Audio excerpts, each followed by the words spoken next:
Now I'm Somebody Else's Feast by Victor Sweetser. Read by Apocalypse. They were trying to fatten me up. Not to eat me themselves, no. They wouldn't let me off that easy. But for their dead god who was shaped like a dog and was a god of the dead. Also, I was already dead. This was my corpse they were force-feeding. Me, I was looking down from above. I regretted learning astral projection while alive, from a guru with a studio between a cake shop and a couple of apartments, near where 9th and Wooden Duck Street butted heads. Maybe I wouldn't have been able to project my consciousness like that. Maybe I'd have already been sent to the carefree beyond. If it was even carefree. They fattened me up in a temple of Fuzzbalaz, god of the dead. Dead god whose anatomy was most similar to a dog's. Not one of those cute little lapdogs. Not even one trained to fight or kill. But one ancient, gangly, and barely acquainted with the funk of man. And not a wolf either. Inside, there were wall paintings and statuary that showed off Fuzzbalaz hiking his great leg up and taking a pee. Among other quainter scenes. In one wall painting, I could just see all of it by forcing my astral form down and slanting back up, bobbing like a cork in the water. Mangy old Fuzzbalaz was fouling. A couple of birds were already in his jaws.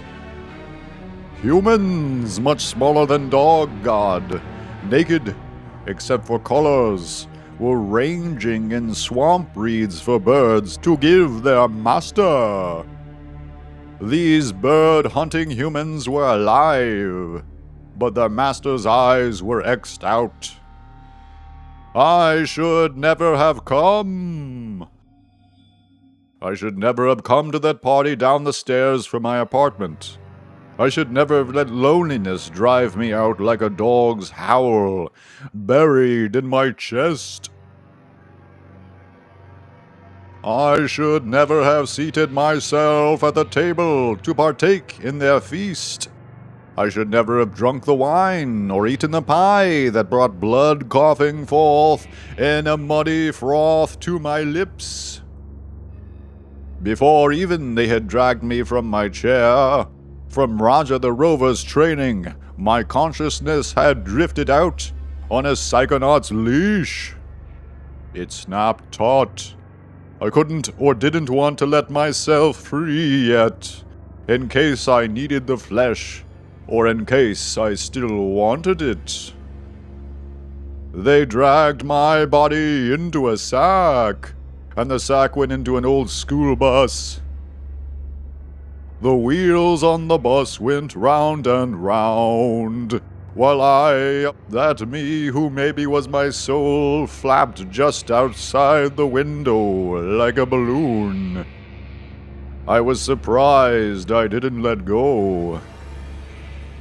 Down by the city docks, once through the pylon gates of the temple of Fuzzbalaz, it made no attempt to hide itself, but was intent on hiding in plain sight, like a fanciful exhibit.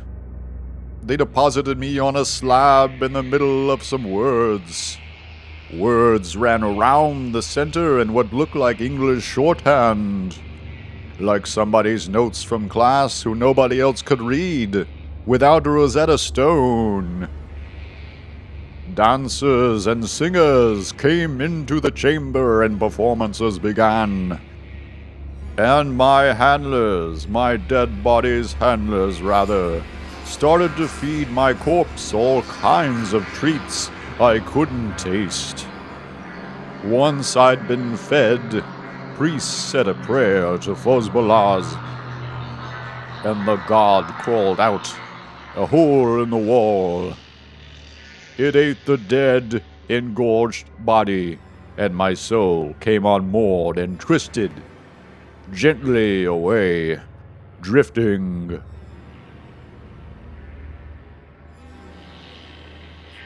I am Apocalypse. Everything they built will fall, and from the ashes we'll build a better one. It is time now for the teacher to learn a lesson.